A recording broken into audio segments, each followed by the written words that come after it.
With its CS2 remake, Inferno lost most of its railings, and the ones that were left got broken or became noticeably smaller.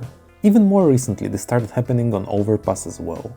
All of this got me thinking, what even is the purpose of railings in CS2? I found this to be a surprisingly complex question with multiple angles to approach it, and I think it's best we start at discussing why they are getting removed in the first place. Well, in case of Overpass, it's because they drain the water on B, which in itself is a very questionable design decision, but basically the idea is that if the player jumps off of heaven, they get fall damage now. So the railings got opened up to let you safely walk off. This is interesting, because you could easily drop down without taking damage even with the railing there, just by utilizing this nice slope, which is basically how it worked on Nuke for years already. So the reason for this railing getting broken isn't even necessarily preventing fall damage and more so just removing clutter and streamlining movement. I think that's also the case for all of the railings on Inferno. I mean, it makes sense, they're kinda annoying, like railings truly don't add anything to a map's gameplay and just sort of force you to jump over them sometimes.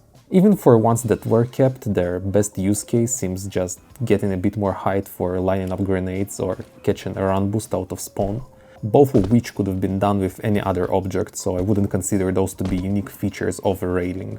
Also, railings that are filled in with something are useful, but they're pretty much just short walls at that point, so I'm not counting them either. I'm talking about regular, good old see-through railings. And I in general have a suspicion that they aren't really a purposeful feature on most maps. Like, for example, when I make a map, I add a wall when I want to have a wall, and I add a door when I want to have a door, but I never really want to add railings. It just kind of sort of feels right to have them there. Even on Nuke, where there's lots of gameplay around railings, I honestly think it wouldn't affect the gameplay too much to remove them. Like, yeah, you'd lose a couple of self-boosts, but they can just be replaced with small crates. Other than that, the map would mostly play the same, it feels like. I'd say only on Vertigo, if you even consider these barrier things railings, they are truly justified, since Vertigo actually initially did not have them, and they were added later in an update because players were falling off of B-side too much. Which is funny, since it's pretty much the only place in the game where a railing's real-life purpose aligns with its gameplay. If you think about it, unlike doors or stairs that serve the same purpose both in game and in real life, railings are kinda useless in CS. Our characters aren't real people. They don't need the support when going up a steep slope, and they aren't afraid to slip on a wet stair. And even if they do fall, they can easily walk off jumps that probably would permanently damage your knees in real life.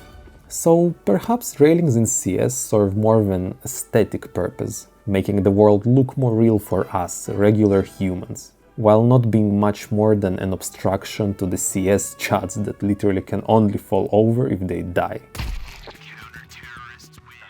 And even though Inferno and Overpass are quite recent examples, this derailification has been happening for quite a while on all sorts of maps.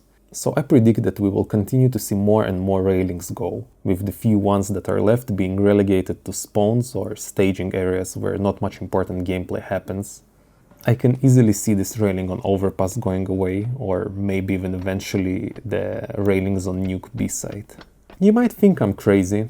Yep, sure. That's probably what CSS players thought when I told them that the railings on Mirage are getting removed.